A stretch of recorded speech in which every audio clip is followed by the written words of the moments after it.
안녕하세요. 수달쌤입니다. 오늘 제가 여러분과 함께 살펴볼 내용은 2023학년도 서울지역교육청 혹은 교육지원청 대비 영재교육원 설명회 이렇게 제가 타이틀을 한번 붙여 보았습니다. 뭐 영재교육원 설명회라고 해서 엄청 대단한 내용을 제가 전달해 드리면 좋겠지만 어, 제가 엄청 대단한 내용을 전달해 드리도록 노력하겠습니다. 네. 노력하겠습니다. 자, 오늘 설명회는 어떤 순서로 진행될지 간단하게 먼저 살펴보도록 할게요. 영재교육원에 왜 가야 할까요? 영재교육원에 가야 하는 이유에 대해서 먼저 잠깐 설명을 드리려고 합니다. 이 내용은 제가 뭐 대학부설 영재교육원 설명회를 진행을 하든 혹은 뭐 서울 지역, 경기 지역, 부산 지역, 뭐 다른 지역 영재교육원 설명회를 진행하든 항상 제가 넣는 내용이에요. 그래서 만약에 뭐 올해 제가 진행했던 혹은 제가 예전에 진행했던 다른 영재교육원 설명회를 보셨다고 하면 같은 내용이 또 나오네. 비슷한 내용이네 라고 생각할 수도 있는데요. 요거는 이제 영재교육원을 지원하는 학생들 혹은 학부모님들께서 조금 기억해 주셨으면 하는 내용들이니까 같이 한번 살펴보도록 할 거고요. 그 다음에 2023학년도 모집 요강을 분석해 볼 겁니다. 네. 학생들이 뭐 그러신 경우 계시잖아요. 큰 녀석을 먼저 영재교육원에 보내놓고 이제 둘째 혹은 셋째 이런 친구들을 영재교육원에 새로 또 보내기 위해서 기존에 어느 정도 정보를 갖고 알고 계셨던, 진행해 보셨던 경험이 있으신 학부모님들이 참석하셨을 수도 있지만 올해가 처음 지원이고 아직 지원할 학년이 되지 않았지만 정보 수집을 위해서 설명회에 참여하신 분들도 계실 거예요. 그래서 모집 요강을 한번 분석해 보고 모집 요강에서 찾을 수 있는 여러 가지 정보들을 같이 한번 확인해 볼게요. 그다음 세 번째, 영재교육원 대비 방법을 확인하기 전에 어떤 문제들이 나왔는지, 영재교육원 선발 문항에는 어떤 내용들이 있었는지 이런 것들 한번 보여드리도록 하겠습니다. 간단하게 보시고 그 내용에 맞게 영재교육원을 대비하는 방법들도 같이 한번 살펴보고요. 마지막으로 여러분께서 궁금하셨던 내용들, 그 다음에 저한테 문의하고 싶으신 내용들 이런 것들에 대한 해결을 진행하도록 하겠습니다. 오늘 이렇게 진행할게요. 네. 자, 첫 번째, 영재교육원에 왜 가야 할까요? 라는 내용에 대해서 설명을 드리겠습니다. 영재교육원에 우리 친구들이 왜 가야 할까요? 영재교육원을 준비하는 학생들이 이러한 질문에 대한 답을 할 수 없다면 영재교육원을 준비하는 과정이 막 즐겁지 않을 겁니다. 그죠? 동기부여라든지 공부 함에 있어서 학생이 좀 더 열심히 하게 되는 그런 의욕을 고취한다든지 이런 부분에 있어서 영재교육원에 왜 가야 하는지 그런 이유들이 필요할 경우가 있을 거예요. 혹은 학부모님들이나 선생님들께서도 학부모님들은 우리 친구들을 설득할 때, 그죠? 왜 영재교육원을 가야 하는지, 왜 영재교육원을 준비해야 되는지 잘 들어봐. 이러면서 우리 친구들을 설득할 수도 있으실 거고요. 선생님들이 참여하셨다면 선생님들 같은 경우는 이제 우리 학생들뿐만 아니라 학부모님들을 또 설득할 때 이런 내용들을 활용하실 수 있으실 거예요. 저 수달쌤이 생각하는 영재교육원에 가야 되는 첫 번째 이유는 영재교육원 이수 이력이 학교 생활기록부에 기재가 된다. 라고 하는 것이 가장 첫 번째 내용이 되겠습니다.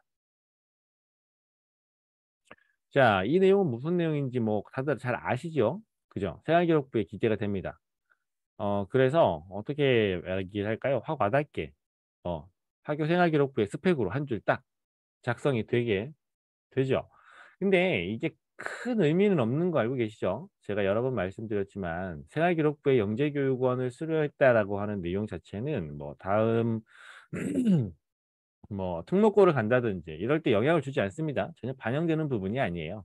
그렇기 때문에 뭐 생활기록부에 여러 가지 내용을 적을 수 있다라고 하는 내용 자체는 영재교육원을 지원하는 하나의 동기가 될 수 있지만 그것이 그러니까 나중에 상위급 학교 그러니까 뭐 특목고라든지 원하는 학교가 있어서 그쪽 학교를 지원하는 데 도움이 되지 않을까라고 생각을 하신다면 수료한 이력 자체는 도움이 되지 않습니다. 그렇기 때문에 그런 것들을 고려해 두시고 잘 준비를 하시는 게 좋겠어요. 그러니까 나중에 특목고 갈 건데 영재교육원 다녔던 이력은 있어야 되지 않을까? 이렇게 생각을 하시고 지원하시는 것보다는 그냥 생활기록부에 한 줄 기록되는 것 자체로 만족하시는 것이 더 어, 바른 접근법이다. 이렇게 말씀을 드릴게요. 자, 어떤 식으로 생활기록부에 기재가 되나요? 이렇게 기재 예시 확인하실 수 있어요. 어떤 영재교육기관에서 어떤 영역을 몇 시간 중 몇 시간 이수하였습니다. 이렇게 기록이 됩니다. 이렇게 기록이 되도록 정해놨고요. 그러면은 이제 영재교육기관을 수료한 이력이 이제 학교 생활기록부에 기록이 되겠죠. 저기 특목고라든지 뭐 아니면 영재학교라든지 이런 것들을 생각하고 계시면 거기 다닌 친구들은 영재교육원을 다 다녔던데 우리 친구도 우리 집에 있는 똑똑한 어린이도 특목고 가려면 영재교육원 다녀야 되는 거 아닌가요? 이렇게 생각을 하실 수도 있는데요. 영재교육원에 다녔기 때문에 특목고에 합격하는 것이 아니라 특목고에 합격하는 친구라면 이제 그 나이대에 가장 똑똑한 친구라고 볼 수 있잖아요. 그러니까 그런 친구들이 어릴 때도 똑똑했을 거고요. 똑똑한 친구들은 영재교육원을 지원하는 것이 보통이고요. 그래서 이런 현상의 결과라고 보시는 것이 더 맞아요. 이렇게 설명을 드리겠습니다. 두 번째, 영재교육원에 가야 되는 이유. 저는 요 내용이 굉장히 중요하다고 생각을 합니다. 어떤 거냐면 학교에서 배우지 못하는 새로운 내용의 영재교육을 접할 수 있다라고 하는 내용이 굉장히 저는 매력적이라고 생각해요. 그중에서도 뭐 여러 가지 내용이 있지만 교과 내용과 다른 내용을 일단 접한다는 것 자체가 학생들에게 새로운 경험이 될 수 있고요. 그러한 경험들이 새로운 것들을 탐구하고자 하는 학생들의 어떤 그런 뭐라고 할까요? 자극. 학생들이 이거 새로운 것들을 배워보니까 좋은데 나는 계속 이런 것들을 조금 더 접해보고 싶어. 이렇게 학생들이 새로운 것들에 대해서 접하는 것에 만족을 주고 그런 것들을 더 계속 하고 싶어 하는 이런 경험이 될 수도 있을 거고요. 그다음에 자기주도적 연구활동의 첫걸음이라고 해서 학생이 뭐 스스로 탐구 주제를 정하고 그 탐구 주제에 따라서 탐구를 진행하고 보고서를 작성하고 보고서 작성한 내용을 발표를 하면서 본인의 어떤 탐구 완성, 한번 탐구를 완성해 봤다고 하는 그런 경험들 이런 것들이 또 이제 다음에 이제 대학보설 영재교육원을 지원할 때 어떤 그 영재성 입증 자료로 활용될 수 있으니까요. 그런 부분에 있어서 좋은 영재 교육을 가야 하는 좋은 이유가 될 수 있습니다. 또 학교에서 하지 못하는 다양한 실험이나 탐구들 할 수 있고요. 또 이제 영재교육원에서 진행하는 프로젝트라든지 수업 같은 경우는 팀 수업을 기본으로 해요. 그러다 보니까 친구들 사이에 토론이라든지 의견을 주고받는 것, 그다음에 뭐 나의 의견을 상대방에게 전달해서 설득하는 것 이런 것들이 학생들이 많이 겪어야 되는 상황일 겁니다. 그러다 보면 의사소통 능력도 향상이 되고 이런 점들을 영재교육원에서 겪을 수 있는 내용이다라고 본다면 새로운 내용을 접할 수 있다라고 하는 것이 영재교육원에 가야 하는 굉장히 큰 이유라고 볼 수 있을 거예요. 지금 보시는 내용은 올해 진행되고 있는 서울 지역 교육청 영재교육원 3학년, 4학년, 5학년 4학년, 5학년 과정 학생들이 지금 진행하고 있는 프로그램의 일부를 제가 가지고 온 겁니다.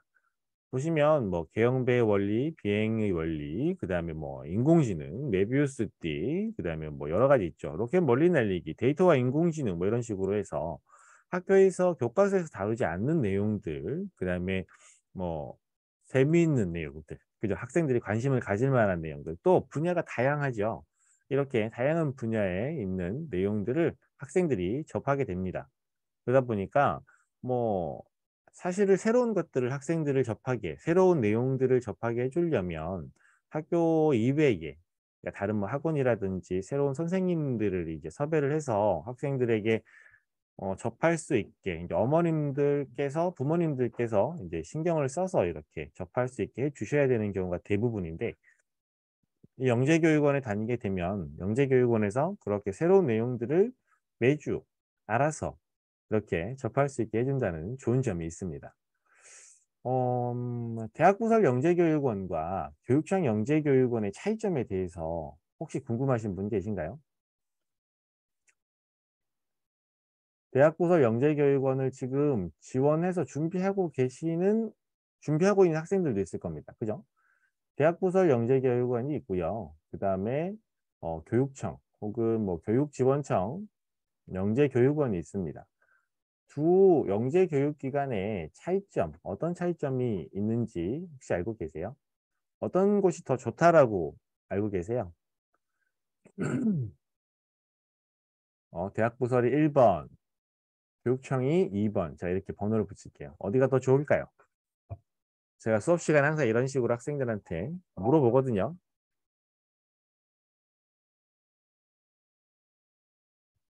그렇죠. 여러분의 참여를 유도하는 방법이긴 한데요. 대학부설 영재교육원이 더 좋다라고 생각하고 계시죠? 음, 그렇죠. 이 녹화가 되고 있으니까 이건 이따가 그 질의응답 시간에 그때 말씀을 드릴 걸 그랬네요. 요거는 녹화가 되고 있어서 일장일단이 있습니다. 일단 대학부설 영재교육원이 더 좋다고 이야기하는 것의 가장 큰 이유는요. 왜 대학부설 영재교육원이 더 좋다? 그러니까 보통 대학부설 영재교육원이 더 좋다라고 이렇게 말씀을 드리거든요. 그 이유가 무엇이냐면 첫 번째는 여기서 먼저 선발을 합니다. 우선 선발이라는 말은 좀 맞지 않는 것 같고 학생들 선발을 먼저 선발합니다. 그러면 어떻게 될까요? 똑똑하게 영재성이 높다고 평가되는 친구들을 먼저 담아갈 수 있어요. 대학부설에서요.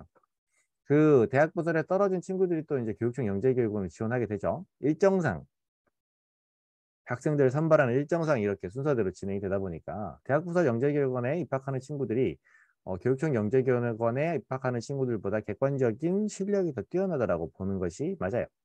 그렇기 때문에 대학부설 영재교육원의 수준이 높다라고 이야기할 수 있는 거고요. 그다음에 대학부설 영재교육원 같은 경우는 뭐 그죠? 그 분야의 뭐 전문가들, 그죠? 교수님들이라든지 아니면 뭐 교수님들이 다 수업하지는 않는 것 같고, 그죠? 그 분야를 연구하고 계시는 선생님들께서 이렇게 수업을 진행하십니다. 근데 그것이 장점이 될 수도 있고 단점이 될 수도 있어요. 왜냐하면 이제 교수님 같은 경우는 학생들에 대한 이제 수업이 많지 않으실 수도 있거든요. 코로나 때문에 학생들이 온라인 수업으로 영재교육원을 많이 진행을 하게 됐었잖아요. 그러다 보니까 대학부설 영재교육원에서 진행하고 있는 대학 그 영재교육원 수업이 마냥 좋지만은 않다라는 그런 의견들도 많더라고요. 하지만 이제 교육청에서 진행하고 있는 이런 영재교육원 프로그램 같은 경우는 담당 강사, 그러니까 이 프로그램을 진행하는 선생님들이 실제로 이제 초등학교 선생님들, 영재 담당 선생님들이세요. 그러다 보니까 이 내용의 수준이라든지, 이 내용의 흥미라든지, 이 내용의 구성이라든지 이런 것들을 실제로 이제 수업하고 있는 선생님들이 학생들에게 맞게 더 재밌게 더 뭐라고 할까요? 학생들의 입장에서 이렇게 교육 내용을 구성하실 수 있거든요. 그렇다 보니까 어떤 분야에 대해서 전문가이신 선생님들, 교수님들께서 수업하는 내용도 좋겠지만 저는 이런 내용들을 학생들 눈높이에 맞춰서 선생님들께서 직접 학교에서 매일매일 학생들을 지도하는 선생님들께서 내용을 구성하셔서 개발해서 학생들 눈높이에 맞게 수업을 해주시는 이런 것도 저는 굉장히 중요한, 좋은 부분이라고 생각을 해요. 그래서 어떤 곳이 더 좋다라고 하기보다는 어떤 곳이 우리 친구들에게 더 맞을까를 고민하시는 게 맞다고 생각이 들거든요. 그쵸? 해서 대학부설 영재교육원보다는 교육청 영재교육원이 조금 수준이 낮으니까 보통이니까 여기 충분히 갈 수 있겠지. 혹은 좀 아쉽지만 그래도 여기라도 가야겠다라는 생각보다는 우리 친구는 대학부설 영재교육원보다 교육청 영재교육원이 더 잘 맞기 때문에 여기를 지원한다라고 생각하시는 게 더 적절하지 않을까. 이렇게 제 개인적인 생각을 말씀드려 봅니다. 그죠? 뭐 어디가 좋다 이렇게 말하기는 조금 그런 것 같아요. 좋다 나쁘다를 구분하는 것은 이제 교육을 받아본 학생들이 이제 평가할 부분이고요. 그 다음에 일단 학생들의 수준 자체는 먼저 선발을 하기 때문에 대학부설 영재교육원이 객관적인 수준은 더 높다라고 볼 수 있어요. 이건 사실이니까요. 말씀을 드리고요. 그 다음에 어떤 영재교육원이 우리 친구들에게 더 맞을까를 고민해 보시는 게 좋겠어요. 그죠? 네, 제 생각입니다. 자, 세 번째 영재교육원에 가야 하는 세 번째 이유는요. 유능한 인재들과 인재풀 형성이라고 되어 있어요. 그러니까 뭐 영재교육원에 간다고 하는 건 제가 아까 이제 특목고라든지 영재학교에 오는 학생들에 대해서 설명을 드렸잖아요. 그 학년 때 그 나이 대에 제일 똘똘한 친구들이 영재교육원에 가게 됩니다. 그러다 보니까 인제 요즘 친구들이 얼마만큼 공부를 하고 있는지 본인과 비교했을 때 자신이 어떤 점이 더 뛰어난지 어떤 점이 좀 부족한지 뭐 이런 것들을 친구들과의 대화라든지 수업을 통해서 자극을 받고 혹은 그 친구들과 인제 친분을 쌓고 이러면서 또 좋은 관계를 유지할 수 있겠죠. 뭐 이런 것들이 또 나중에 특목고를 간다든지 이러면 또 학생들이 또 서로 만나게 될 테니까 이런 것들이 또 좋은 어떤 경험의 기회가 될 수 있을 거예요. 그래서 다른 친구들과 뭐 일단 만나는 친분 관계를 유지하는 것도 중요하고요. 그 친구들을 보면서 스스로 자극을 받고 다른 친구들이 어떻게 공부하는지 배우기도 하고 이런 것들이 영재교육원에 가서 우리 친구들이 얻을 수 있는 좋은 점이다라고 또 볼 수 있겠습니다.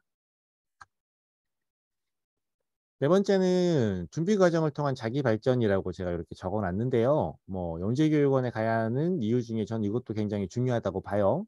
뭐 자기소개서라든지 포트폴리오 이런 것들은 대학부설 영재교육원을 지원할 때 주로 해야 되는 거긴 하지만 뭐 교육청 영재교육원에서도 면접을 진행하고요. 창의적 문제개를 평가라든지 영재성 검사 유형의 문제들을 접해 볼 수 있고 이런 문제들을 접해서 평가를 받게 되니까 인제 영재교육원 대비를 하기 위해서 학생들이 요런 문제들, 요런 수업들, 요런 과정들을 경험하게 되겠죠.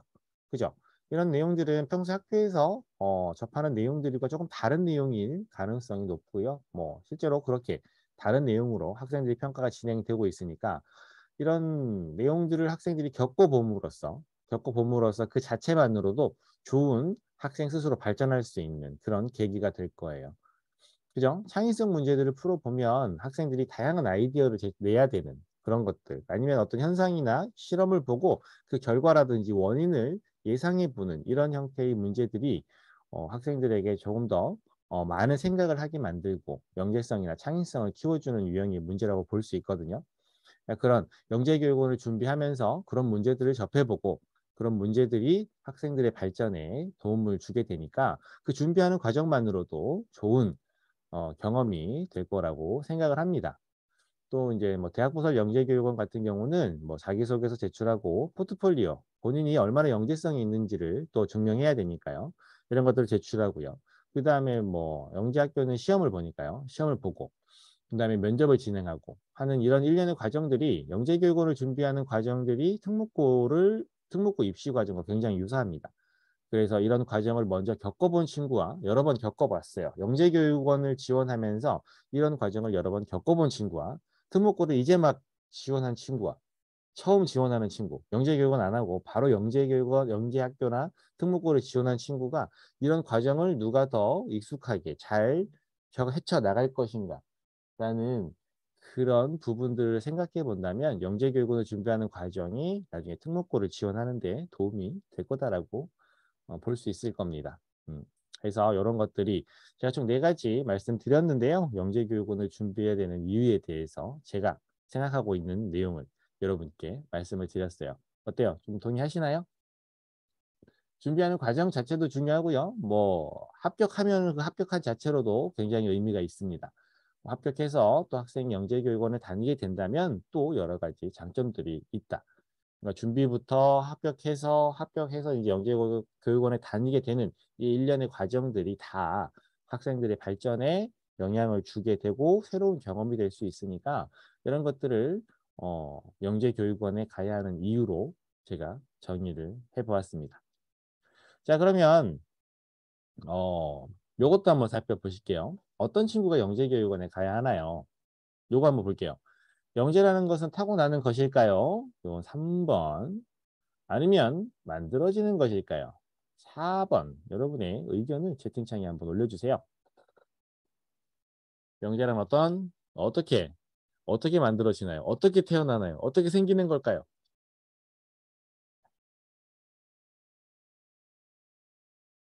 아, 3번에 4번이 더해져서. 그렇죠. 이야, 어느 한쪽으로도 치우치지 않는, 그죠? 두 가지 내용을 다 골고루 섞어서 영재가 만들어진다라고 이야기하시네요. 네. 다른 분들은 어떻게 생각하세요? 다들 바쁘신가요?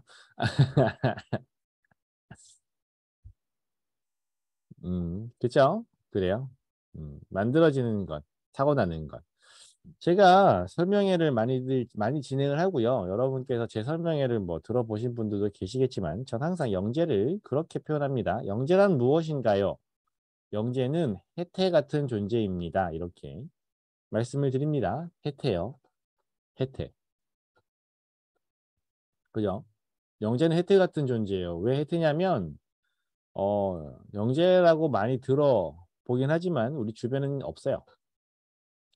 어디 있긴 있는 것 같은데 없어요. 해태 같은 존재죠. 영재는 있다고 하는데 없죠. 뭐 약간 그런 느낌이라서 저는 영재를 혜택 같은 존재라고 말씀을 드리는데요. 우리가 TV에서 보는 타고난 영재 이런 친구들 있죠. 타고났다라고 하는 영재들 이런 친구들 있어요. 정말 어릴 때부터 엄청난 재능을 가지고 태어나는 친구들도 있습니다. 근데 그런 친구들은 영재교육원 이런 데 다니지 않죠. 이미 이 수준을 넘어선 친구들이죠. 그죠? 그렇기 때문에 우리 주변에 없습니다. 이미 다른 곳에서 뭔가 하고 있어요. 아니면 본인이 영재라는 사실을 숨기고 보통 학생들과 함께 살아가고 있습니다. 그렇기 때문에 영재교육원에 가는 친구, 그리고 TV에 나오는 영재라고 막 엄청 대단하다고 막 그런 친구도 있죠. 그죠? 그런 친구들 같은 경우 만들어지는 경우도 많아요.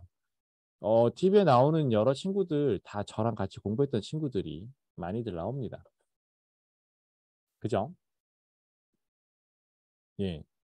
본인이 했던 것처럼 막 이렇게 하는데 예, 다른 도움을 많이 받은 친구들도 있어요. 다 이렇게 그만큼 그러니까 본인 혼자서 하기 어려운 내용들도 있었을 거예요. 그래서 막 TV에 나오는 대단한 영재라고 하는 것들 그런 프로그램이라든지 그런 상황들 사례들을 보시면서 왜 우리 아이는 이렇지 않지? 이렇게 생각하신 경우가 혹시 계셨다면 그런 것들은 큰 의미가 없습니다. 전혀 걱정하실 필요가 없어요. 다시 돌아와서 그럼 누가 영재교육원에 가게 되나요? 영재가 영재교육원에 가는 것 아닌가요? 라고 생각하실 수 있지만 영재교육원에 가는 친구는 영재가 아니라 새롭게 정의된 영재 교육 대상자라고 하는 친구들이 영재교육원에 가게 됩니다. 그럼 영재교육 대상자는 누군가요? 영재교육 대상자가 누구일까요? 여기 있죠. 요거에 이제 영재교육 대상자에 대한 정의예요. 재능이 뛰어난 사람으로서 타고난 잠재력을 개발하기 위해 특별한 교육을 필요로 하는 자가 영재교육 대상자입니다. 그러니까 영재를 데려다가 영재교육을 하겠다는 게 아니고요. 영재교육을 받을 만한 자격이 있는지 평가를 해서 그 친구들을 데려다가 영재교육과 같은 영재 교육과 같은 교육, 영재 교육을 진행하겠다는 거예요. 그러다 보니까 누구든지 영재 교육원에 다 지원할 수 있고요. 그러면 우리 친구들은 영재 교육을 받기 위해서는 재능이 뛰어난 사람처럼 보여야겠죠. 타고난 잠재력이 있는 것처럼 보여야겠죠. 그런 방법이 이제 평가, 창의적 문제 해결력 평가, 면접 평가에서 좋은 평가를 받는 것이 필요할 겁니다. 그러면 이런 것들이 있는 것처럼 보이기 위해서 그런 내용들을 미리 준비하고 연습하고 고민을 하면 좋은 결과가 있을 수 있겠죠. 그렇기 때문에 과연 지원하는 것이 맞을까요? 이렇게 고민하시는 분이 계시다거나 우리 집에 살고 있는 어린이는 그다지 영재성이 뛰어난 것 같지 않은데 괜찮을까요? 아니면 그죠? 우리 집에 살고 있는 어린이는 굉장히 뛰어난 적극적인 영재라고 평가가 되는데요. 수월하게 합격할 수 있겠죠. 뭐 이렇게 여러 가지 여러분들께서 지금 생각하고 계시는 여러 가지들을 이 내용과 맞추어서 생각을 해보시면 될 것 같습니다. 영재가 가는 곳이 아니라 일반 학생들도 일정한 수준의 평가를 통과하게 되면 영재 교육을 받을 수 있도록 어, 그러한 목적으로 운영되는 곳이 영재교육원이다. 이렇게 생각을 하시면 되겠어요. 자, 그럼 이제 조금 더 구체적인 내용을 살펴보도록 하겠습니다. 지금까지는 영재교육원에 왜 가는지, 누가 영재교육원에 가는지 이런 내용들을 살펴봤다면 지금부터는 오늘 설명회의 제목과 알맞게 서울지역 교육청 혹은 교육지원청 영재교육원을 지원하는 방법, 그 다음에 모집 요강들 이런 것들 이제 이어서 살펴보겠습니다. 자, 첫 번째 이 내용은 제가 따로 이렇게 정리를 좀 했어요. 자, 서울지역 교육청 영재교육원 선발 과정이 어떻게 진행됩니까? 올해 처음 진행을 하는 학생들도 있을 테니까요. 제가 간단하게 먼저 설명을 드리겠습니다. 자, 지원 단계라고 되어 있어요. 지원 단계. 이제 11월 달 되면 지원 단계에서 학생이 스스로 나는 영재교육원에 가고 싶어요라고 스스로를 추천합니다. 그 자가 추천이라고 하는데요. GED라고 하는 영재교육 종합 데이터베이스라고 하는 홈페이지에 접속을 해서 회원 가입을 하고 본인이 지원하는 영재교육원을 선택한 다음에 간단한 체크리스트 작성해서 지원서를 완성하게 됩니다. 학생들 사진도 업로드해야 되니까 사진 파일도 준비해 주셔야 돼요. 그래서 지혜들을 통해서 지원서를 작성해서 저장을 하게 되면 출력할 수 있는 버튼이 있거든요. 출력하셔가지고 그 출력된 내용은 어디다가 학교에 제출하게 됩니다. 출력한 내용을 학교에 제출하게 돼요. 그리고 출력해서 제출하기 전에 지혜들을 통해서 이미 지원을 하게 되면 온라인상으로 지원한 내용이 학교에 자동으로 전달이 됩니다. 전송이 됩니다. 그러면 학교에서는 우리 학교에 어떤 친구가 영재교육원에 지원했구나라는 사실을 알 수 있게 되겠죠. 그죠? 그 다음에 학생이 제출하는 출력된 지원서를 보고서 실제 내용과 같은지 대조를 하게 될 겁니다. 그러면 이제 학생은 여기서 이제 끝났어요. 여기까지만 하면 학생은 더 이상 신경 쓸 필요가 없습니다. 학부모님들께서는 여기서 이제 끝난 거죠. 학교에 제출했으면 끝이에요. 그 다음에 어디로 넘어가시면 되냐면 학생과 학부모님들 여기로 넘어가시면 돼요. 시험 보고 면접 봐서 합격했다. 합격 결과를 받아보시면 됩니다. 끝이에요. 그죠? 간단하죠? 지원서 작성해서 학교에 제출하기만 하면 날짜에 시간에 맞춰서 수험표 출력해서 시험만 보시면 될 거예요. 근데 요거는 이제 학생이 겪어야 되는 학부모님들이 겪는 과정을 설명을 드린 거고요. 실제로 이제 평가는 어떻게 진행되냐면 학교로 이제 온라인으로 지원한 내용이 전송이 되고요. 그 다음에 출력한 지원서를 학교에 제출하게 되면 학교에서는 이제 이 학생이 영재교육원에 갈 만한 학생인가 자체적으로 평가가 진행이 됩니다. 학생을 평가해요. 담임 선생님이 학생을 평가해서 뭐 영재성은 어떻고 교우 관계는 어떻고 뭐 리더십은 어떻고 학업 성취는 어떻고 뭐 이런 것들을 쭉 체크를 하게 됩니다. 그래서 체크한 결과를 가지고 학교 추천위원회라고 하는 보통 이제 학추위요. 제가 오늘 일찍 일어나서 이제 일어나는 시간인데 알람이 울리네요. 네. 학추위라고 학교추천위원회라고 어떤 그런 학생을 추천해도 되는지 학생을 추천할 때 점수는 얼마만큼 부여해야 될지를 이제 심의 회의를 하게 되고 그다음에 그 회의 결과에 따라서 학생들을 이제 영재교육기관에 추천하게 됩니다. 이 학생은 추천합니다. 적극 추천합니다. 약간 추천합니다. 거의 추천합니다. 조금 추천합니다. 뭐 이런 식으로 추천하는 정도가 좀 다르겠죠. 그런 것들을 가지고 추천하게 되고요. 추천 단계에서는 학생이나 학부모님들이 할 게 없어요. 뭐 어떤 학교에서는 학생을 막 평가하려고 이것저것 제출하라고 하는 경우도 있긴 한데 보통은 그냥 학생들의 평소 모습을 가지고 평가가 진행이 되고요. 평가가 된 결과는 이제 교육청 영재교육원으로 전송이 됩니다. 그리고 학생이 시험을 본 결과와 합해져서 최종 합격자를 선발하게 되겠죠. 이 과정에서는 뭐 크게 문제가 없다면 뭐 시험 결과로 합격 여부가 결정된다고 보시면 돼요. 그러니까 학생은 지원하고 시험 보러 가면 되고 그 과정에서 이런 단계가 진행이 된다. 그러니까 뭐 특별히 학생이 할 건 없습니다. 선생님과 아주 좋은 관계를 유지하기만 하면 되겠죠. 그래서 이런 과정을 통해서 학생이 선발이 된다라고 하는 것 말씀을 드릴게요. 창의적 문제 해결력 평가 및 면접 이렇게 되어 있는데 초등학교 3학년 친구들은 창의적 문제 해결력 평가만 진행됩니다. 지필평가만 진행이 되고요. 그다음에 초등학교 4, 5, 6학년 중학생 친구들 같은 경우는 창의적 문제 해결력 평가에 면접 평가까지 더해져서 평가가 진행이 됩니다. 최근 면접 평가 같은 경우는 대면 평가가 아닌 지필 평가로 진행이 되고 있고요. 올해는 아예 지필 평가, 면접 관련된 문항을 지필 평가처럼 실시하겠다라고 모집 요강에 적혀져 명시가 되어 있습니다. 그래서 따로 그러니까 따로 면접 없이 지필 형태의 평가로 1시간 20분 이렇게 진행이 되는 걸로 생각을 하시면 되겠어요. 자, 이렇게 전체적인 흐름 살펴보셨고요. 그러면 이제 구체적인 모집 요강을 한번 살펴보도록 하겠습니다. 어떠세요? 보이세요? 잘 보이시나요?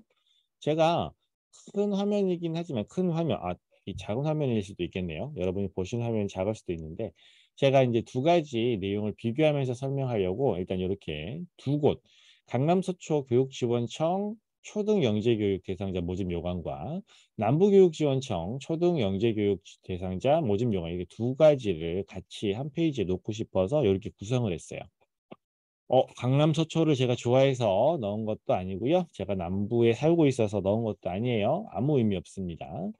대신 요 부분을 비교하려고 지금 이렇게 넣은 거니까요. 여러분이 거주하고 계시는 교육지원청에 접속하시거나 아까 아니면 제가 말씀드렸던 여기 있죠. GED라고 해서 여러분이 포털 사이트에서 GED라고 검색을 하시게 되면 영재교육 종합 데이터베이스라고 해서 홈페이지에 접속하실 수 있으세요. 거기에 보시면 모집 요강 탭이 있는데 모집 요강 탭을 눌러보시면 서울 지역 전체 학생들 모집 요강을 확인하실 수 있습니다. 제가 기억하기로 서울 지역은 총 11개 교육지원청이 있는 것으로 제가 기억을 해요. 뭐 틀릴 수도 있으니까요. 틀렸다고 너무 뭐라고 하지 말아 주시고요. 그 지역마다 어떤 식으로 학생을 선발할지 조금씩 차이가 있긴 한데 대부분 비슷합니다. 같아요. 크게 다르지 않아요. 이 차이점 같은 경우는 이렇게 제가 설명을 드리려고 지금 가지고 왔어요. 자, 그러면 일단은 요거 조금 확대해서 이렇게 한 곳을 먼저 확인을 하고 비교할게요. 자, 이렇게 학생들을 선발하는 모집 요강의 기본 부분을 기본적인 내용을 모집 분야랑 정원을 한번 살펴보도록 하겠습니다. 먼저 수감 융합 분야로 학생들을 선발합니다. 어떻게 선발합니까? 현재 어떤 학년, 몇 학년? 현재 초등학교 3학년 학생을 선발하게 됩니다. 그런데 똑같이 초등학교 3학년을 선발하는데요. 여러분 지역의 운영기관이 이런 식으로 두 군데일 겁니다. 40명, 40명 이렇게 해서 총 두 학급이 운영되는 20명씩 두 학급이 운영되는 경우도 있을 거고요.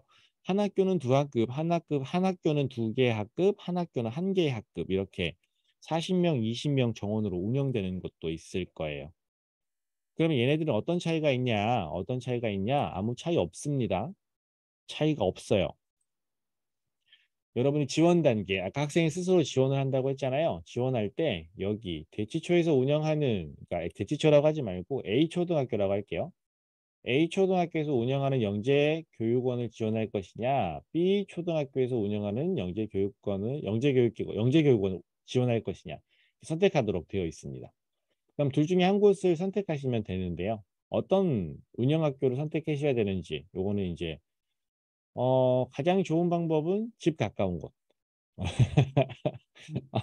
합격했을 때 운영되는 프로그램 자체는 차이가 없으니까 가까운 곳이 최고예요. 가까운 곳이 최고. 항상 그렇게 말씀드립니다. 가까운 곳이 최고인데요. 그래도 뭐 조금 뭐 다른 점 어떤 점이 있나요? 라고 한다면 이제 선택해서 여기를 지원할지 학생들이 선택해서 지원하다 보니까 두 곳의 경쟁률이 조금 상이할 수 있죠. 다를 수 있죠.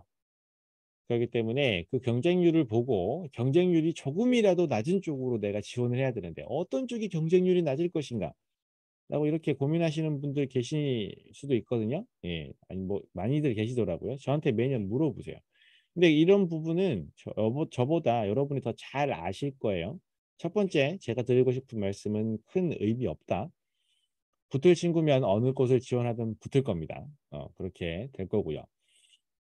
그 다음에 그리고 우리 친구는 합격선이라서 조금 뭐 경쟁률이 낮은 것이 유리할 것 같은데요 라고 생각이 드신다면 그 고민을 하기 전에 학생들의 실력을 향상시키는데 조금 더 집중을 하시는 것이 효과적이고요.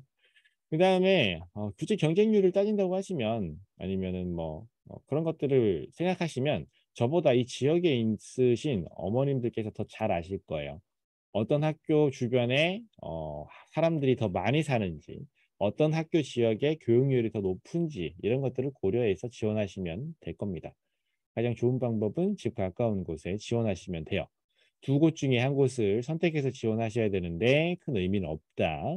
한 곳만 지원한다라고 하는 의미가 똑같은 곳이지만 학생들이 가까운 곳에 가까운 영재교육원에서 교육을 받을 수 있게 그러니까 실제로 교육청에서 운영하는 것이 아니라 영재교육원을 운영하는 학교들이 정해져 있기 때문에 그 학교를 선택해서 지원하게 된다라고 하는 거 말씀을 드립니다. 그 다음에 수과학 같은 경우는 초등학교 4학년이 지원할 수 있습니다. 현재 초등학교 4학년이면 내년에 수학 분야 혹은 과학 분야를 선택해서 지원할 수 있어요. 지원할 수 있습니다. 여기 초등학교 5학년도 지원할 수 있다고 되어 있는데요. 우리 친구는 초등학교 5학년인데 지원할 수 있지 않을까요? 라고 생각하실 수 있는데요.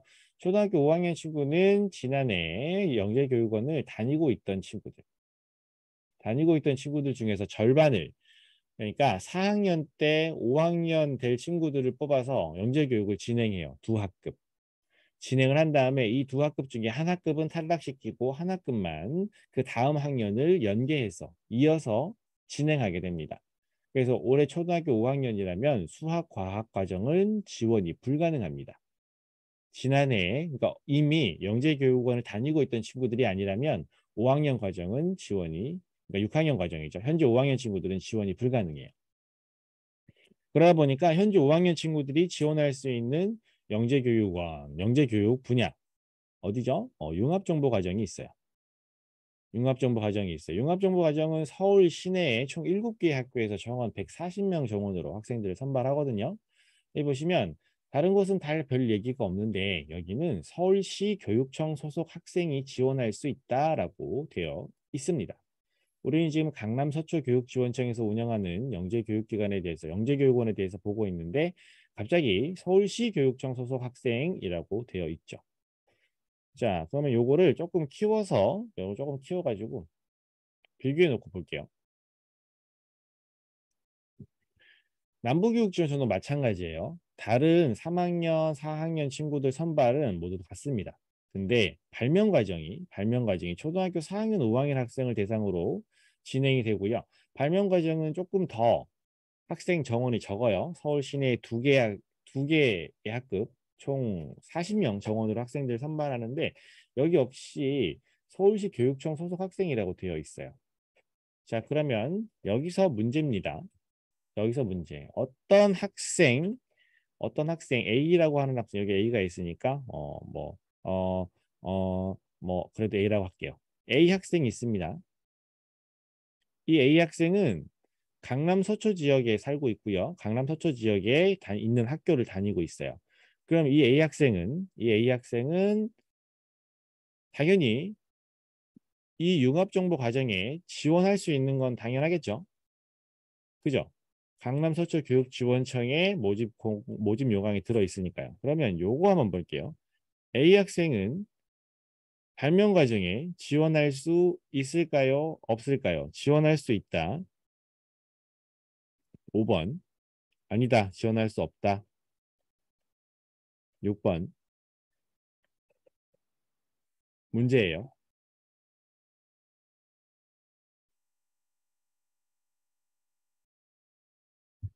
좋습니다. 다들 잘 알고 계시네요. 네, A 학생은 강남 서초 지역에 거주하고 강남 서초 지역의 학교에 다니고 있지만 발명 과정에 지원할 수 있습니다. 왜냐하면 서울시 교육청 학생이면 누구든 다 지원할 수 있다라고 되어 있거든요. 그러면 반대로 B 학생이 있어요. B 학생 같은 경우는 반대겠죠. 어떤 학생이냐면 남부 지역에 거주하고 있고 여기 있는 학교를 다니고 있어요. 그럼 이 친구는 여기 융합정보과정에 지원할 수 있을까요? 당연히 지원할 수 있습니다. 어떤 차이가 있나요? 어떤 차이가 있나요? 여러분은 이 차이에 대해서 크게 고민하실 필요가 없어요. 그냥 지원할 수 있다 정도만 아시면 되는데 차이라고 하면은 여기 있는 이제 관내, 그러니까 그 구에 있는 강남 서초 지역 친구만 지원할 수 있는 이 영재교육원은 이제 교육지원청 소속 강남 서초 교육지원청에서 지원하고 운영하는 영재교육기관이에요. 영재교육원이에요. 그래서 강남 서초 학생만 지원할 수 있고요. 융합정보과정이나 발명과정 같은 경우는 각 지역 교육지원청이 아니라 서울시 교육청에서 운영하고 있는 그런 영재교육원이에요. 그래서 지원할 수 있는 그 제한 지역이 없어요. 그러니까 서울시에 있는 친구들이면 어디든 누구든 다 지원할 수 있습니다. 그러니까 이런 특별한 경우를 다음 페이지에서는 이렇게 정리해 놓고 있죠. 미술 분야, 융합정보, 발명, 음악, 체육 이렇게 있어요. 이런 영재 교육 분야도 있습니다. 제가 사실은 그림을 아주 끝장나게 기깔나게 그리거든요. 엄청 잘 그리거든요. 네. 하지만 저는 미술 영재는 예, 준비하지 않습니다. 제가 준비하는 두 가지 과정은 여러분께 도움을 드릴 수 있는 과정은 융합정보과정과 발명과정 이렇게 두 가지 과정이 있고요. 여기 보시면 어떤 지역에 있는 어떤 학교에서 운영되고 있는지 확인하실 수 있습니다. 그러면은 뭐 우리 친구가 초등학교 5학년이에요. 근데 영재교육원에 다니고 싶어요. 근데 우리 구에서는 운영되고 있는 영재교육기관이 없어요. 그러면 가장 가까운 영재교육기관이 어딘지, 어느 학교에서 영재교육이 진행되는지 확인하시고 그 학교를 선택해서 지원하시면 되겠다라는 거 말씀을 드릴게요. 그러니까 그 구에 있는 학생만 지원할 수 있는 영재교육 과정이 있고 서울시의 전체 학생이 지원할 수 있는 과정이 구분되어 있다라고 하는 거. 알려드리고 싶었고요. 이거는 이제 중등 과정이에요. 중등 과정도 앞에서 말씀드렸던 내용과 비슷합니다.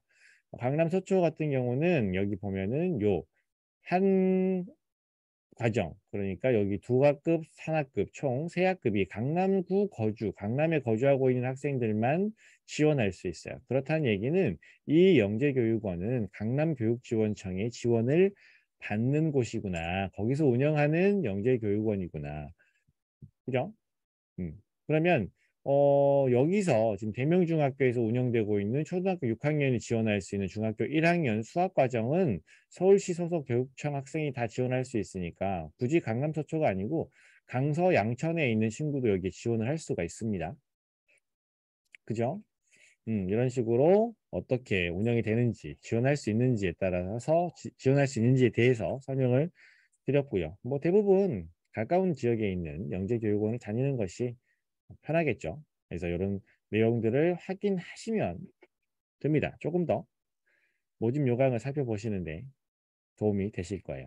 마찬가지로 중등 과정도 이렇게 서울시에서 운영되고 있는 영재교육원이 이렇게 있으니까요. 이것도 참고하셔서 지원을 하실 때 결정하시는데 도움이 되시기를 바랍니다.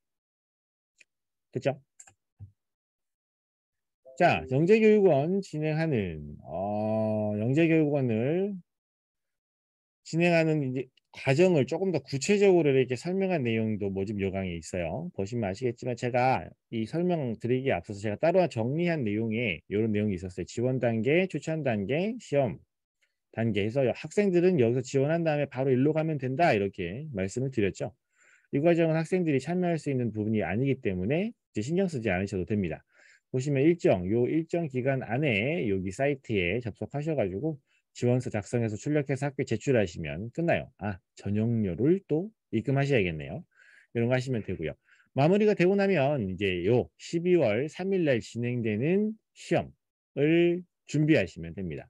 아까 말씀드렸지만 초등학교 3학년 과정은 수감 융합 과정이라고 해서 창의적 문제해결 평가만 진행이 됩니다. 그죠? 보시면 60분 정도 진행이 되고요. 다른 과정 같은 경우는 60분 지필평가, 창의적 문제해결 평가에 면접 20분 이렇게 되어 있어요. 그죠? 60분, 시험 시간 60분으로 알 수 있는 내용은요. 학생들이 풀어야 되는 문제가 얼마나 될지를 예상해 볼 수 있죠. 몇 문제나 되실 것 같으세요? 이미 학생들이 지원했던 경험이 있다면 잘 알고 있겠지만 창의적 문제해결 평가 같은 경우는 뭐 좀 뭐 해마다 지원 분야에 따라 조금 다른데 큰 문제로 따지면 한 4문제에서 뭐 많으면 5문제. 문제 크기가 작을 경우에는 5문제. 문제가 충분히 클 경우에는 그러니까 큰 내용의 새끼 문제들이 충분히 있을 경우에 4문제. 이렇게 정도 보통 진행이 됩니다. 그다음에 면접은 20분 정도 진행이 되거든요. 면접 문항은 몇 문항이죠? 면접 문항 두 문항이에요. 두 문항. 해마다 두 문항씩 진행되고 있습니다. 면접 같은 경우는 해마다 두 문항인데 두 문항 중에 한 문항은 맨날 나왔던 문제 똑같이 나와요.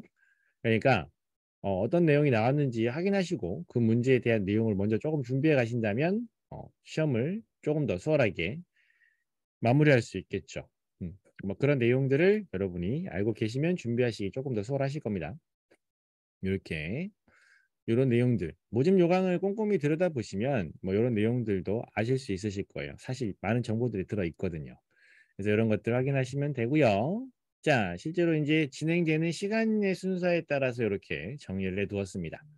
그래서 요 기간에 지원서 작성하시고 납부하시고 시험 준비하시고 우리 학생들과 학부모님들께서는 요것만 잘 기억해 주시면 됩니다. 시험 전에 수험표 출력해서 가셔야 되니까 수험표 출력하실 때 학생 사진 나와야 되니까 지원하실 때 사진이랑 전형료 준비해 주시면 되고요. 요 정도 말씀드릴게요. 자, 이런 식으로 모집 요강에서 학생들에게 어떤 것을 요구하는지, 그러니까 요구한다고 하기보다는 어떤 친구들이 지원할 수 있는지, 어떻게 지원해야 되는지, 어떤 분야를 선택해야 되는지 이런 것들에 대해서 제가 설명을 드렸고, 뭐 간단하게 생각해 볼 수 있는 그런 뭘까요? 정보 이런 것들 확인했는데요. 이제는 실제로 이제 준비하는 과정들을 한번 살펴볼까 합니다. 어떤 문제들이 나왔고 어떻게 준비하는 것이 효과적일까요? 자, 이건 지난해 서울시 교육청 영재교육원 초등학교 3학년 융합과정에서 나왔던 문제입니다. 어떤 문제냐면 이렇게 물이 있고 여기 병뚜껑이에요. 병뚜껑 위에 컵을 덮어가지고 누르면 어떻게 될 건가? 라고 실험 결과를 예상해서 서술하시오라고 되어 있습니다. 어떻게 될까요? 우리 친구들이 이 실험 결과를 보고 이 실험 과정을 보고 실험 결과를 예상할 수 있을까요? 이렇게 실험 결과를 예상한다든지 아니면 어떠한 실험을 주고요. 이렇게 실험을 보여주고 그 결과를 예상하도록 한다든지 아니면 어떤 현상을 학생들에게 보여주고요. 그 현상에 대한 원인을 예상한다든지 뭐 이런 형태의 문제들이 굉장히 잘 나옵니다. 특히나 이제 초등학교 3학년 같은 경우 과학에 초등학교 4학년 과학 같은 경우는 그 학생들이 과학을 공부한 지가 얼마 안 됐잖아요. 과학을 공부한 지가 얼마 안 됐어서 교과 내용에서 과학이 포함된 지 얼마 안 됐기 때문에 학생들에게 그 어떤 지식적인 부분을 묻기보다는 어떠한 원리를 아니면 어떤 현상을 보여주고 그것을 분석해서 본인의 생각을 적는 형태의 그런 문제들이 잘 나옵니다. 그리고 배운 내용과 실생활과의 연관을 실생활에서 볼 수 있는 내용들을 잘 물어봐요. 그래서 뭐 자석이라든지 그다음에 빛과 그림자 아니면 물질의 상태 변화, 액체, 기체, 고체 이런 내용들이 되게 잘 나오는 문제의 유형이니까 남은 기간이 길지 않기 때문에 학생들이 전체 교육 과정에 있는 과학을 1부터 100까지 다 공부하기는 시간이 부족하죠. 그렇기 때문에 이런 기출 문제들을 보고 문제를 분석해서 어떤 내용이 잘 나오는지를 확인해서 그런 내용을 찾아서 공부하는 것이 지금으로서는 더 효과적인 공부 방법이 아닐까 생각이 들어요. 그럼 그런 내용들을 이렇게 분석해 보시면 효과적일 겁니다. 요렇게 문제들이 나왔고요. 초등학교 4학년 수학과 공통문항으로 이런 문제들이 있었어요. 로봇이 출발 도착 지점 가는데 가장 빠르게 도착했을 때 걸리는 시간을 구하세요. 이렇게 내용이 나와 있었습니다. 가장 빠르게 도착했을 때 걸리는 시간이라고 했으니까 뭐 시간이라든지 아니면 경로라든지 최단 경로 이런 것들과 관련된 문제가 될 수 있겠죠. 여기서도 마찬가지로 학생들이 이제 수학이나 과학 지식 수준을 따지기보다는 학생들이 갖고 있는 어떤 역량이라고 해야 될까요? 창의성, 사고력 이런 것들을 평가하고 싶어 하는 그런 문제 유형이 많이 보여요. 그래서 학생들이 평소에 접하지 않았던 문제를 가지고 비슷한 그러니까 다 겪어보지 못한 문제를 가지고 학생들을 평가하려고 하는 그런 의도들이 보이거든요. 그렇게 해서 학교에서 배우는 내용을 피해 가다 보니까 이제 어디까지 오게 되냐면 이제 컴퓨팅 사고력이라든지 이런 논리에 관련된 내용까지 오게 됩니다. 해서 뭐 보시면 아시겠지만 초등학교 4학년뿐만 아니라 초등학교 6학년 친구들이 본 시험 문제에도 로봇이 나와서 어떻게 이동하게 되는지 논리적인 내용들, 컴퓨팅 사고력과 관련된 내용들 이런 내용들이 공통 문제로 출제가 됐었어요. 그러다 보니까 수학이나 과학에 관련된 교과 내용을 공부하기보다는 오히려 저는 조금 생각을 바꿔서 교과 내용에 관련된 그런 교과 내용과 관련된 그런 문제 출제가 많지 않으니까 그 부분은 이미 학생들이 잘 알고 있을 테니 조금 이제 시선을 돌려서 새로운 내용들을 접하는 그런 것들이 오히려 조금 더 준비하는 데 효과적이지 않을까라는 생각을 해요. 이렇게 지도가 주어져 있고 출발점과 도착점까지 가는 데 걸리는 최소 시간을 구해라. 그래서 컴퓨팅 사고력 문항의 출제가 점점 늘고 있고요. 이런 것들은 아마 수학적인 어떤 학습, 선행 이런 것들 학생들이 많이 하니까 과학적인 내용도 마찬가지죠. 그러다 보니까 선행 학습이나 심화 학습에 대한 어드밴테이지를 학생들의 유리함을 줄이기 위해서 어 심화 학습을 하더라도 접해보지 못했을 만한 이런 문제들을 많이 출제하려고 하는 것 같아요. 그래서 그런 것들을 염두에 두고 영재교육원을 준비하시면 효과적일 것 같습니다. 지난해 수학과학 6학년 수학 공통 문항이에요. 이렇게 방이 이루어진 건물이 있고요. 로봇이 들어가서 어느 출구로 빠져나오게 될 것인가 이런 내용들을 물어봅니다. 가림막이 있고요. 뭐 가림막이 어떻게 작동하는지는 조건이 있었고요. 가림막의 위치도 여러 군데에 설치가 되어 있었습니다. 그다음에 뭐 초등학교 6학년 과정 같은 경우 지난해 같은 경우는 문제를 푸는데 조건이 되게 많아요. 어떻게 푸세요가 아니고 이건 이렇고 저건 저렇고 요건 요렇고 요럴 땐 이렇게 해서 저럴 땐 저렇게 됐으니까 결국 어떻게 될 것이냐 막 이렇게 조건이 엄청 많았어요. 그러니까 다양한 조건들을 찾아야 되고요. 학생들이 접하지 않은 문제들의 난이도를 자꾸 높이려고 하다 보니까 여러 가지 조건들이 추가가 되는 것 같아요. 그러니까 그런 부분들을 고려해서 학생들이 답을 적을 수 있도록 해야 하고요. 또 창의적인 아이디어 같은 것들을 물어보는 경우도 있었어요. 학생들에게 "어떻게 하면 이 문제를 해결할 수 있을까? 너의 아이디어를 한번 써 봐라." 이런 것들도 있었고요. 아니면 문제 푸는 과정, 실험 설계 과정을 평가하는 문제도 있었습니다. 문제 푸는 과정 그러니까 뭐 문장을 쭉 주고 그 문장 중간에 어떤 내용이 들어가야 되는지 이렇게 빈칸을 채우는 형태의 문제들로서 학생들의 생각의 흐름을 확인하고 싶어 하는 그런 이 내용을 완벽하게 이해하고 답을 쓴 건지 확인하려고 하는 이런 문제들이 있었는데요. 그 문제들 같은 경우는 뭐 논리와 관련된 문제에서도 그런 문제가 있었고요. 그다음에는 실험과 관련된 과학 지원자들 같은 경우는 실험에서 인제 주로 나오는 문제가 였거든요. 뭐 통제 변인이라든지 뭐 이런 것과 관련된 내용이었는데 그런 내용에 있어서 학생들이 잘 알고 있는지 확인하는 문제들이 출제가 됐었어요. 자, 이 문제는 작년 말고 재작년 서울지역교육청 영재교육원 초등학교 3학년 융합과정에서 나왔던 문제입니다. 네, 이렇게 해서 쓴 흔들기 전과 흔들고 난 후, 흔들기 전과 난 후 이렇게 실험 과정을 보여줍니다. 이 실험 과정을 보여주고 이 실험에 대한 결과를 예상하도록 한다고 했죠. 앞에서 제가 말씀드렸어요. 초등학교 3학년 친구들은 과학을 배웠던 지식이 크지 않기 때문에 이런 실험을 주고 현상을 주고 그 원인이나 결과를 예상하는 문제라든지 아니면 빛과 그림자, 자석, 물질의 상태 변화 이런 것들에 관련된 내용이 주로 잘 나온다고 말씀드렸어요. 진짜예요. 그거 우선으로 공부하시면 돼요. 그런 다음에 다 했다. 그거 충분히 했다라고 하면 그다음 과정으로 다른 내용들을 더 추가로 하시면 됩니다. 그때는 이제 생태라든지 뭐 동물 식물이라든지 환경이라든지 뭐 이런 것들도 같이 하시고 진행하시면 될 거예요. 이렇게 초등학교 3학년 학생들이 작년 말고 재작년에 봤던 문제 요런 문제가 있을 거고요.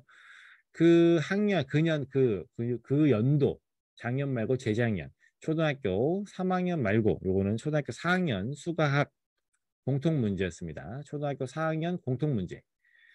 해서 어떤 생명체가 만들어졌다라고 해서 과학 문제인가라고 했지만 여기도 조건이 많죠. 조건이 많고 어떤 규칙으로 증식하는지 해서 규칙에 관한 내용, 규칙에 따라서 결국 몇 마리인지 구하시오라고 했고 이 내용에 관련된 또 작은 문제들이 여러 개 있었습니다. 그래서 이런 규칙을 찾아서 이 생명체의 수를 구해보고 뭐 예상해보고 이런 것들요. 그러니까 이런 것들 같은 경우는 선행이랑 크게 관련이 없잖아요. 그죠? 규칙 찾아서 그 규칙을 적용해서 얼마나 있을지 예상해보는 이런 것들은 사실 뭐 학생들이 선행을 했든 안 했든 비슷한 정도로 접해봤을 겁니다. 앞에서 봤던 이런 내용 있죠. 그죠? 이런 내용. 초등학교 6학년 친구들이 꼭 KMO를 준비해야, 올림피아드를 준비해야, 중등 과정을 해야, 고등 과정을 공부하고 있어야 이런 문제 풀 수 있나요? 이런 문제는 그런 선행 과정과 크게 관련이 없습니다. 그러다 보니까 이런 것도 또 하나 새로운 결론으로 정리할 수 있겠죠. 어떤 내용이에요? 학생 영재교육원을 준비함에 있어서 선행학습은 필수적이다, 필수적이지 않다? 필수적이지 않습니다. 뭐 일단 공부를 선행학습을 했다라고 하는 것은 절대적인 학습 시간의 우위에 있는 거죠. 공부를 많이 했다. 라고 해서 그런 부분은 유리할 수 있어요. 유리할 수 있는데 보시면 아시겠지만 이런 선행 학습이 학생들의 문제를 푸는데 막 엄청 도움이 되지 않습니다. 그죠? 그렇기 때문에 우리 친구는 선행이 안 돼 있는데 영재교육은 괜찮을까요? 괜찮아요. 선행보다는 이런 유형의 문제를 더 많이 접하고 가는 것이 훨씬 더 효과적입니다. 그러니까 이런 부분들에 있어서 여러분이 하실 수 있을 만한 그런 고민들 하나 또 제가 해결해 드리고 넘어갈게요. 자, 이렇게 결과가 예상되는 문제들, 규칙을 찾아서 해결하는 문제들. 이것도 마찬가지예요. 이건 이제 그 전년, 작년 전에, 작년 말고 재작년 말고 그 전년으로 뭐라고 그러죠? 재작년 그 전년도. 2020년도 선발 문제예요. 그러니까 2019년에 진행됐던 문제죠. 요거 초등학교 6학년 학생들 수급 공통 문제였어요. 규칙 이용해서 여기 들어갈 문자를 예상하시오. 그 밑에 쭉 다른 새끼 문제들이 있었습니다. 이런 형태의 문제들이 출제가 된다라는 거 보시면 이것도 굳이 선행이 필요 없는 문제죠. 그죠? 그러다 보니까 기출 문제를 통해서 몇 가지 여러분이 아실 수 있는 내용은 첫 번째는 뭐 굳이 선행학습은 필요가 없다. 두 번째는 학교 교과 내용과는 크게 관련이 있는 문제는 아니다. 세 번째, 학생들에게 어떤 유형의 문제가 나오는지 기출 문제를 통해서 충분히 분석할 수 있고 남은 시간이 길지 않기 때문에 모든 내용을 다 공부하기보다는 이런 내용들을 바탕으로 해서 필요한 내용을 뽑아서 공부하는 것이 더 효과적이지 않을까 생각이 든다. 뭐 이런 내용들 정도로 기출 문제를 가지고 생각을 해볼 수가 있겠죠. 좋습니다. 그러면은 이제 어떤 식으로 이제 영재교육원을 준비할 수 있을까요? 준비하는 첫 번째 방법에 대해서 설명을 드릴게요. 자, 요거 같은 경우는 창의적 문제기억평가 초등학교 3학년 융합과정이라고 되어 있죠. 그죠? 서울특별시 교육청. 뭔가 있어 보이죠? 네. 이거는 예, 제가 진행하는 강의 교재입니다. 제가 해마다 학생들이 이제 시험 보고 나서 문제 복귀해가지고 비슷한 유형이라든지 복귀된 문제들을 강의를 진행하고 있어요. 그래가지고 최근 한 5년 정도 진행됐던 기출 문제들을 받아보실 수 있습니다. 제가 뭐 문제도 보내드리고 강의도 보내드려요. 그래서 이런 식으로 초등학교 3학년 과정은 이렇게 문제가 구성되어 있어요. 아까 말씀드렸지만 초등학교 3학년, 요 초3, 초등학교 3학년 과정이 이렇게 되는데요. 초3 과정은 창의적 문제결력 평가라고 해서 지필평가만 진행이 됩니다. 그러니까 지필평가만 준비하시면 되고요. 그다음에 요거 같은 경우는 초등학교 4학년 수학, 초등학교 4학년 과학, 초등학교 4학년 심층 면접 이렇게 되어 있죠. 이건 초등학교 4학년 과정 초등학교 4학년 과정에 기출문제 풀이 강의예요. 초등학교 4학년 과정이에요. 요거 같은 경우는 지필평가랑 보시면 아시겠지만 그다음에 면접 문제도 같이 포함되어서 보내드릴 예정입니다. 작년까지는 제가 지필평가랑 면접평가랑 따로 진행했었어요. 면접평가는 이제 구술평가 이런 것들이 진행됐었기 때문에 따로 진행했었는데 올해부터는 이제 면접도 지필 형태로 진행된다고 해서 그냥 다 합친 거예요. 합쳐서 진행을 하게 될 거고요. 이것도 이제 최근 5년 정도 학생들이 풀었던 문제들 복귀한 것들 바탕으로 해서 여러분들께서 기출 문제랑 강의 영상이랑 이렇게 받아보실 수 있게 준비를 하고 있습니다. 초등학교 5학년 융합정보 과정도 비슷한 방법으로 5학년은 새롭게 지원하는 친구들이라면 융합정보 과정이나 발명 과정밖에 지원할 수 없다고 말씀드렸어요. 작년에 영재교육원을 다녔던 친구들이 이제 6학년 과정, 현재 5학년인데 내년 6학년 과정으로 승급한다. 라고 하면 이 지필평가를 진행하지 않습니다. 그러니까 융합정보 과정 5학년 친구들이 보는 내용들, 그 다음 6학년 학생들도 제가 수학, 과학으로 나누어서 강의를 준비해놨고 내용이 준비되어 있고 준비하고 있습니다. 또 작년 거 기출문제 정리하고 있으니까 곧 강의 오픈할 거예요. 강의 오픈 일정은 다음 주에 제가 이 강의 공지를 따로 올릴 겁니다. 그래서 아직까지 제가 완벽하게 준비가 된 상태가 아니라서 뭐 수업료라든지 "언제까지 보내드릴게요." 이렇게 정리가 안 됐어요. 아 미리 신청을 받아 가지고 예 강의 보내 드리고 "나머지 강의 언제 보내 드릴게요." 뭐 이렇게 해도 되는데 제가 좀 준비가 돼서 한 번에 보내 드리고 싶은 생각이 그런 마음이 들어서 일단 준비해서 요때부터 강의 요때 강의 공지를 할 겁니다. 그때 인제 강의 준비가 완벽하게 되든 덜 되든 일단 강의 공지를 해서 여러분들께 인제 보내 드릴 수 있게 진행을 할 거고요. 뭐 구성은 이렇게 최근 5년 동안 진행됐던 문제들 초등학교 6 학년 수학과학은 작년은 제가 문제가 있는데 재작년 문제가 한 학년도 빠졌어요. 제가 친구들이랑 막 복기를 진행하는데 복기가 잘 안 됐었어요 이때. 복기가 막 2 문제 됐었나 이래 가지고 여러분들께 보내줄 만한 내용 정도가 아니라서 한 해가 빠져 있다라는 거 요거 먼저 확인해 주시고요. 이렇게 기출문제풀이, 기출문제와 관련된 자료랑 제가 영상을 준비하고 있으니까 이런 내용을 통해서 앞에서 기출문제를 통해서 여러 가지 내용들을 여러분이 확인하실 수 있으셨잖아요. 그런 것들을 확인하시는데 활용하시면 좋을 것 같습니다. 기출문제 말고 나는 조금 뭐 교재나 이런 것들을 가지고 준비해 보고 싶다라고 하시면 여기 보시면 지금 초등학교 3, 4학년 과정은 파이널 50제랑 그다음에 영재성 검사 창의적 문제개론 모의고사 3, 4학년 교재로 준비를 하시면 됩니다. 이 교재들이 상당히 좋습니다. 교재가 아주 좋죠. 보신 적 있으신가요?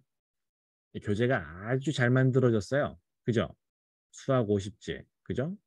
그다음에 영재성 검사, 창의적 문제개론 모의고사. 특히나 잘 만들어진 교재죠. 네. 제가 썼습니다.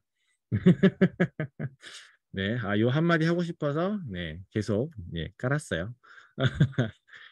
파이널 수학 50제 그다음에 영재성 검사 창의적 문제개론 모의고사는 제가 집필한 교재입니다. 그래서 제가 직접 강의도 진행을 했으니까 뭐 지원하는 친구들 뭐 기출 문제만 가지고서는 사실 학습량이 부족하니까 이런 내용들을 추가해서 학생들이 좀 부족한 부분이라든지 아니면 지원 분야에 맞게 교재랑 강의를 활용해 주시면 됩니다.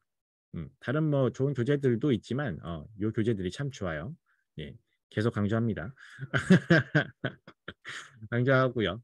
강의 교재는 제가 다 이제 출판한 교재니까 온라인 서점이나 아니면 근처 큰 서점 가시면 직접 구입하실 수 있으세요.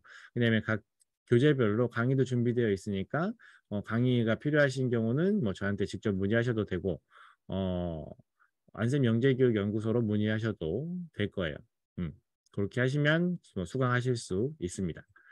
요 3, 4학년이고요. 요거는 인제 초등학교 5학년 융합정보과정 준비하는 친구들에게 추천하는 뭐 강의입니다. 이거 말고 제가 이산수학이라고 해 가지고 그 교재를 제가 여기다 안 넣었네요. 이산수학이라고 해서 이산수학 2 교재라고 제가 만든 교재랑 제가 수업한 내용이 있어요. 융합정보과정에서는 이산수학과 관련된 내용도 잘 출제가 되니까 요 수업이랑 요 교재도 같이 한번 여기 있다. 여기에 교재가 하나 더 있다라고 생각하시고 요런 교재가 있으니까 요 교재도 한번 생각해 보시면 될 거고요. 이거 아까도 말씀드렸죠. 이 책 상당히 좋다고 말씀드렸죠. 네. 이 책은 어떨까요? 이 책. 이 책은 어떻습니까? 이 책도 상당히 좋습니다. 이 책도 상당히 좋아요. 왜 그런지 아시겠죠? 네. 소프트웨어 정보영재 모의고사 이것도 제가 쓴 교재입니다. 음 그래서 융합정보과정을 준비하는 친구들이 보는 교재예요. 제가 만들어서 직접 강의도 하고 있고요. 제가 처음에 만들었더니 인제 다른 출판사에서도 이런 유형의 교재들을 막 만들어 내고 있어요. 예 제가 1 등이다라는 거 얘기하고 싶었고요. 네. 그래서 뭐 요런 내용들을 가지고 준비하시면은 도움이 되실 겁니다. 융합정보과정. 그다음에는 이제 초등학교 6 학년 친구들이 중등과정을 준비하실 때 볼 수 있는 교재들이에요. 5, 6학년 파이널 50제, 그다음에 명제성 검사 모의고사 요런 교재들을 가지고 학생들의 학습량을 늘려주시고 아까 제가 말씀드렸죠. 인제 선행이라든지 요런 여부를 떠나서 학생들이 새로운 형태의 문제를 접해 보는 것이 유리할 거다. 그런 문제를 접해 보기 위한 좋은 방법이 제가 만들어 놓은 요런 문제집 교재들을 활용하시면 되고 문제만 가지고 진행이 어렵다. 좀 더 빠르게 진행하고 싶다라고 하시면은 이제 강의 시청하셔 가지고 같이 활용하시면 좋을 것 같습니다. 자, 요렇게 영재교육원 대비 방법을 설명드리고요. 요거는 안쌤의 특별한 부탁으로 어, 책 하나 책 좀 홍보해 줘라 이렇게 말씀하셔서 안쌤의 수학 융합 특강 초등 과정이 지금 절찬리에 판매되고 있고요. 무료 강의도 안쌤이 진행하고 계십니다. 이런 교재가 있다. 그다음에 유튜브를 통해서 무료로 수강할 수 있다라고 하는 거 안내 드리겠습니다. 그럼 이 교재는 영재교육원 대비 교재니까 서울 지역 교육청 영재교육원을 준비하는데 도움이 되나요? 안 됩니다. 예, 유형이 맞지 않아요. 저는 사실대로 말씀드립니다. 말씀이 들으시면 섭섭해할 수도 있지만 여기 있는 문제는 서울 지역 교육청 영재교육원 선발 문항이랑 안 맞습니다. 대학부설 영재교육원의 면접 준비하신다면 보는 거 괜찮은데 지금 제가 준비해드리는 알려드리는 부분은 서울 지역 교육청 영재교육원 대비 내용이니까요. 서울 지역 교육청을 준비할 때는 맞지 않아요. 교육청 영재교육 기간 영재교육 선발 기간 지나고 학생들의 어떤 발전 학습 이런 것들을 위해서 활용하시는 거 추천드리고요. 대학부설 영재교육원 면접 한다고 하면 보는 것도 나쁘지 않아요. 요거는 안쌤이 부탁해서 해드린 겁니다. 솔직하게 말씀드려야죠. 예. 거짓말하면 안 돼요. 싫어하거든요. 이렇게까지 말씀드리면서 자 이렇게 오늘 제가 준비한 설명회를 모두 마무리하도록 하겠습니다. 녹화 마무리하겠습니다.